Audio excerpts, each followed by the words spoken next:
Little Nightmares takes place within the Nowhere, a dystopian blend of both history and misery.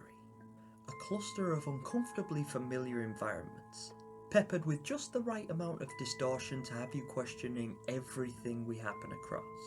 Was this world subject to sinister changes due to a cataclysmic event? Did the actions of the denizens collectively influence this version of reality? Or is everything we experience a product of intentional design? Although we see everything from an objectively diminutive perspective, I will ask you, little ones, to take a step back from the apparent and consider a much, much bigger picture. This is the Fallen Theory.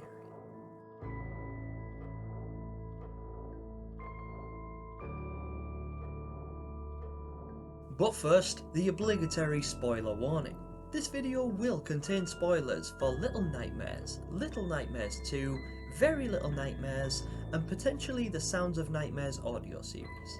And of course a massive shout out as always to legendary Little Nightmares content creator It's Just John, the man who single-handedly influenced me to create this series, and the author of episode 5 of the Sounds of Nightmares. I'll be leaving a link in the channel description below for anyone who for some reason doesn't know who he is, and I highly recommend that you check him out because you'll get more from his channel than you ever would from mine. Now with that being said, let us begin by exploring what it is about the Nowhere that's so disturbing. The world of Little Nightmares has always carried an effortless sense of unease, throwing us into surroundings that, although familiar, accentuate unsettling echoes of a life we know.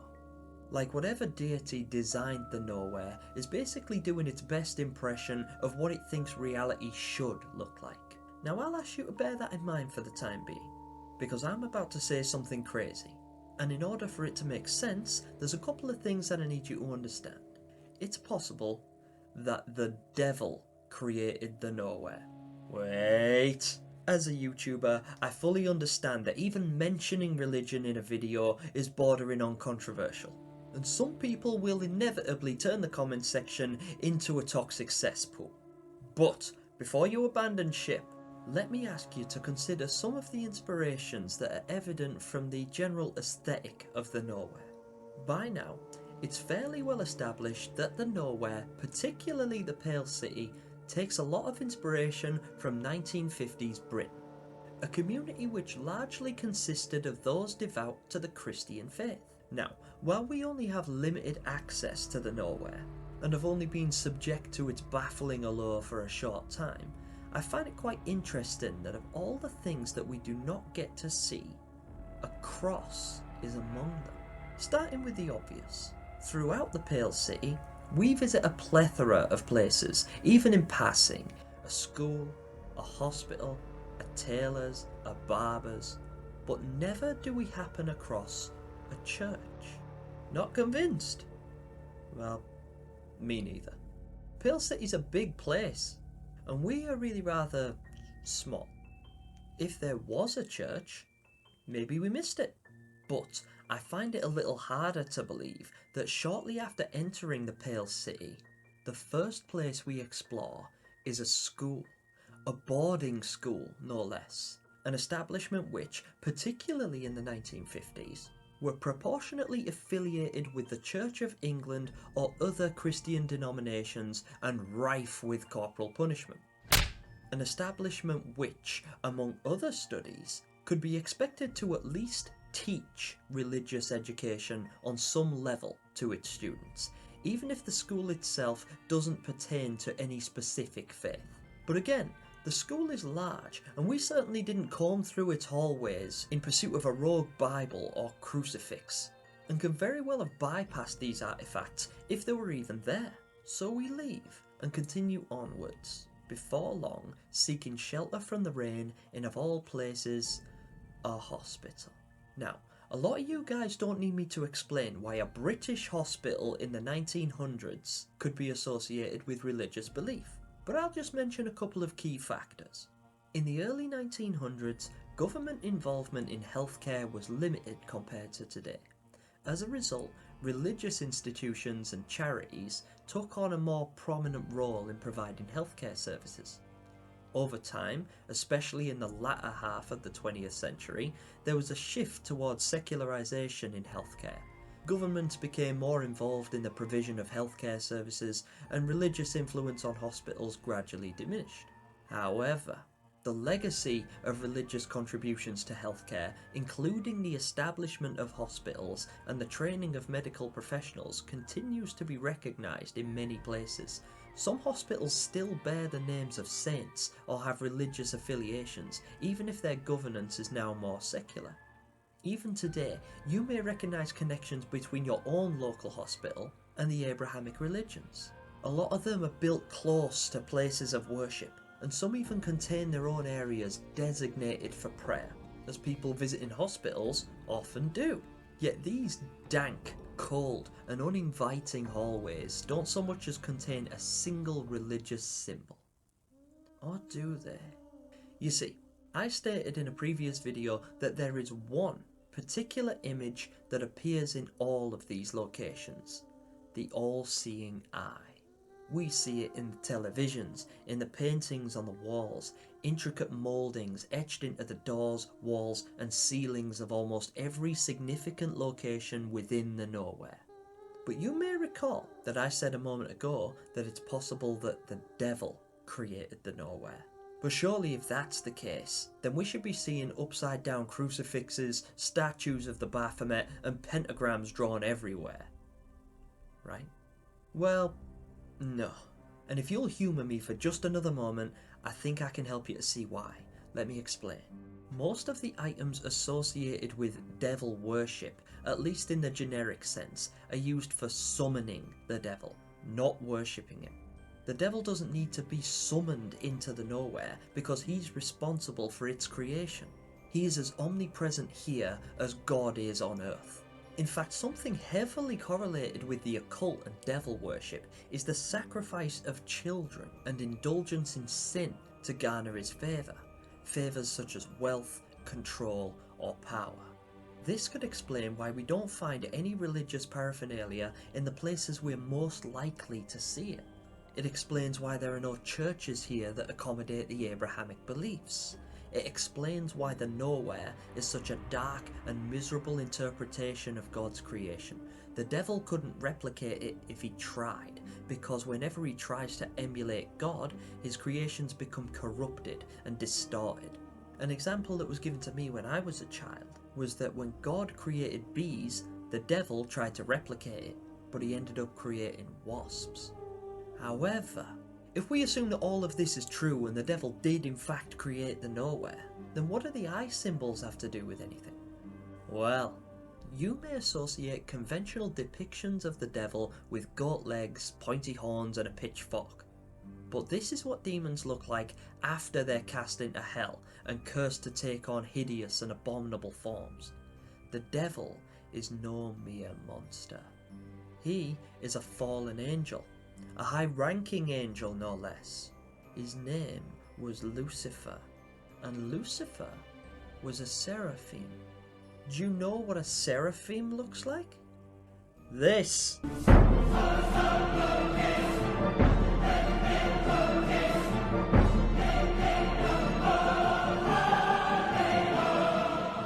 Weird, right? You see, Lucifer was deemed by God to be the most beautiful angel of them all, and nobody believed this more than Lucifer himself. It stands to reason that if he was to appear in the flesh, he would assume a form as close to his original beauty as he's able to achieve, and that those who follow such a vain and prideful deity would worship the image that he wishes he could project, which is why his eyes are everywhere. Now, I know that this theory is a stretch, and if you want my honest opinion, I believe that Tarsier and Bandai simply chose to avoid including anything related to religion as a means to avoid controversy and prevent themselves from isolating or alienating any particular group. After all, it's just a game, and it's for everyone to enjoy. Much like this could be the reason they chose not to include a specific language or dialect. It helps to keep the game's appeal universal and open to wild and speculative individual interpretation. individuals like myself, and more importantly, like you. So I'd like to wrap this up by reading a few of your thoughts and theories from my previous videos that I thought were particularly interesting.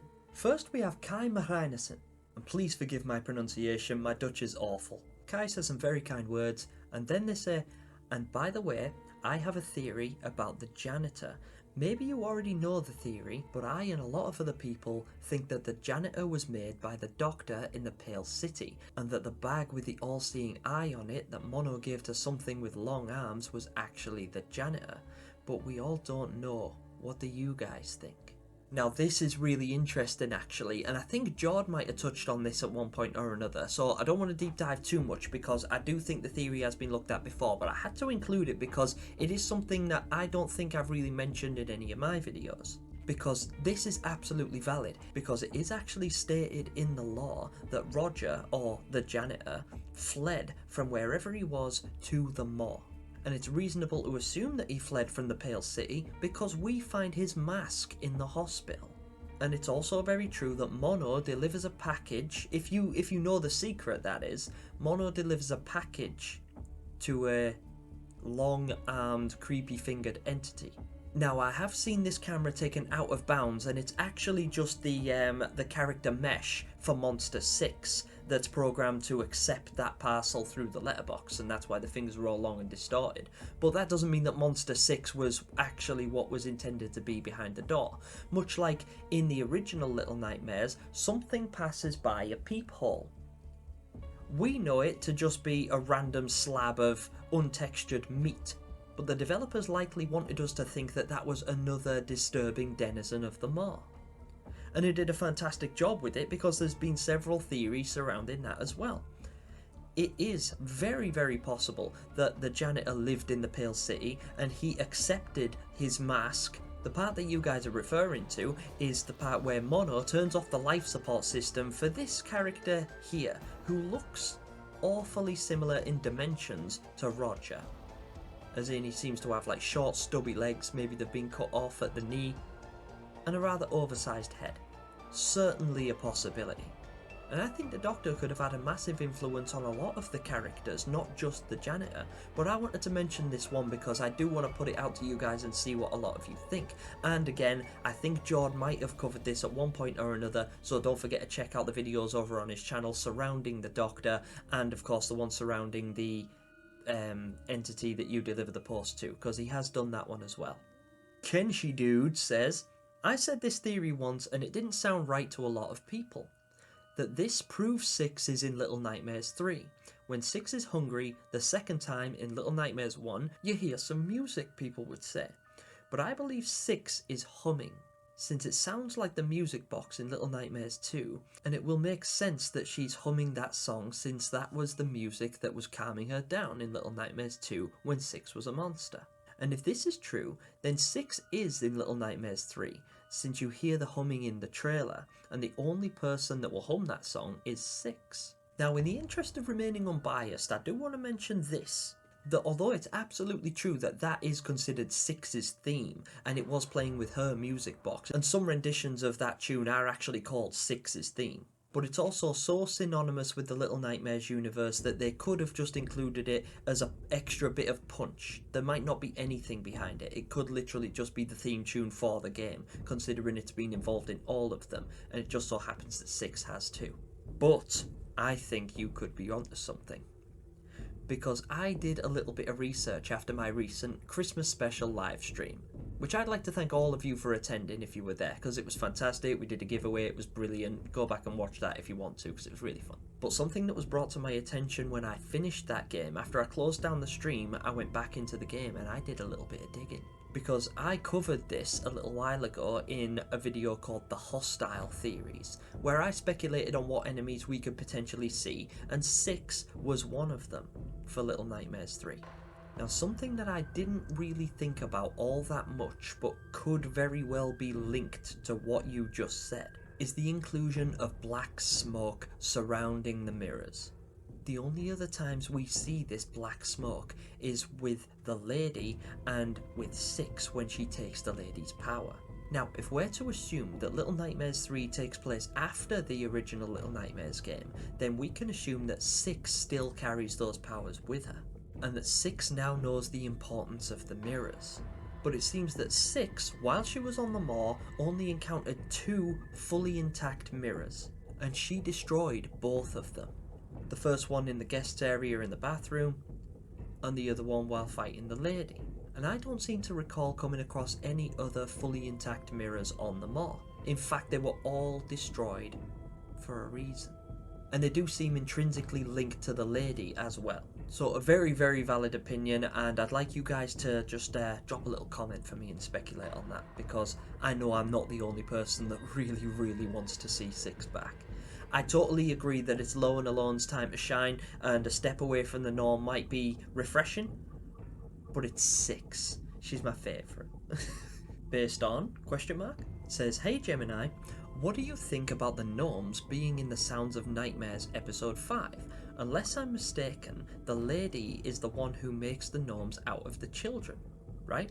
This sort of explains their absence in Little Nightmares 2, I guess, outside of the little DLC Easter egg. I also know that they're in Very Little Nightmares, which as far as I know is not explained. But it sounded like there were gnomes in the same place as bullies up above the sewers. Why would a gnome be in what it seems like Pale City sewers? Now, this is a theory that I did want to cover, but it was a bit too short, and as you guys know, I like to have extensive research done and give you something of substance, and this theory is quite short, so I'll share it with you now, and also I shared it in my recent live stream too. And this is something I do regularly, so if you guys hit that notification bell, you'll be notified whenever I go live, and then we can share our theories together and talk in real time with live chat. Now, stay with me for just a minute. First of all, legendary Little Nightmares content creator It's Just Jord wrote that episode, and Jord specifically wanted to include the gnomes. Now that could just be that Jord really likes the gnomes and he likes the idea of them, or more likely, Jord has used his noggin and thought that this is something that people are going to speculate and theorise on, because all of us OG fans of Little Nightmares, and even some of you newer ones, will recognise that gnome sound immediately.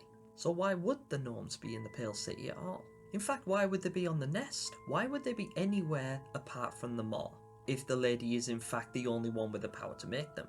Now there's 2 options. Number 1 is that the lady isn't the only person with the power to create gnomes, and there are several. It could be a status symbol. It might be something that as these evildoers rise through the ranks, their powers increase, and maybe they create gnomes on the fly. Maybe it's a power that they unlock when they reach a certain level in the Nowhere's hierarchy, if that's even a thing. But I think what's more likely is the fact that gnomes could be currency. Not even necessarily currency, more like gifts, attributes, cosmetics, pets, slaves. You'll notice in the Pale City there are a lot of places where we find small boxes with gnomes on, particularly in the post office.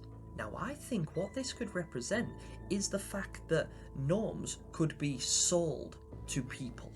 It's evident that the gnomes are used on the moor as a source of power. You know, she uses the gnomification process as a means to have more control over the children that seem to get out of hand. And they all end up in the hideaway, powering the moor with the coal that we find in the Runaway Kids DLC in Little Nightmares 1. It could be that gnomes have been shipped from the moor to the Pale City, and from the moor to the nest for the denizens of them areas. And it could be fully intended that they are used and kept as pets or slaves or ornaments. I was questioned as to why the hunter would have so many of them in his house. What would they be doing in the woods? Well, number 1, they could be hiding there of their own accord. Maybe they've found somewhere safe where they've got open access to food, and the hunter can't exactly get up into the attic, so they're safe there and they're indoors. But I think what's more likely is the hunter actually keeps them. I don't know what he uses them for, but I speculated that he could use them as bait for his traps. You notice that some of the cages that we saw gnomes in the original Little Nightmares game, in Little Nightmares 2, these cages contained actual children that could have been baited into those traps by gnomes, given that it's like our instinct to rescue them from the cages when we see them trapped inside. And it could also be that he just likes them, you know, the cute little pets, they don't cause any problems and they don't want for very much. So maybe he just keeps them of his own accord. But that's my theory on the gnomes anyway. I think that they're pets or living ornaments or slaves, and they are sold to the denizens of the Pale City and shipped there. And that could explain why in George's episode the gnomes were heard, because if she was in fact, Noon that is, if Noon was in fact in the Pale City, in the sewers, and we heard gnomes there, it could be that the gnomes have taken refuge there because that's one of the only safe places for them, or the safest place they could find. Anyway guys, that's going to wrap up this video because I think I've rambled on for long enough, but I absolutely love reading your comments, so please drop your own thoughts and theories into the comment section below this video, and indeed if you've already done so, feel free to repeat it if I've missed your theories, because I read all of them, but I can only choose three basically. I have to pick certain ones that I can actually read back to you guys, but it's not just that I only want to read 3, I'd love to read them all, and I might even do an entire video where I read all of your comments back to back. That could be something that we explore, because I do read them all, I really enjoy doing so, and I love interacting with you guys, so thank you so much for all of your inclusion in the channel so far. It's great to have the community involved, because what you guys say often stimulates me to continue this process. So if you've enjoyed this video or you like my content, don't forget to drop me a nice big thumbs up, because it really helps me out with the algorithm monster. And of course subscribe and ring that notification bell if you would like to be notified of future videos from myself. Or indeed if you like my face. Or if you don't like my face. Either of those options is fine, just subscribe and ring the bell. So I hope you all have a wonderful new year, and of course if it wasn't already obvious, this video is likely being released around Christmas time because it's Jesus' birthday. Which is why I focused this theory on Christianity in general. So thank you all so much for watching, happy birthday Jesus, Merry Christmas to everybody else, and have a fantastic new year. And I'll see you then. But until 2024, that's game on.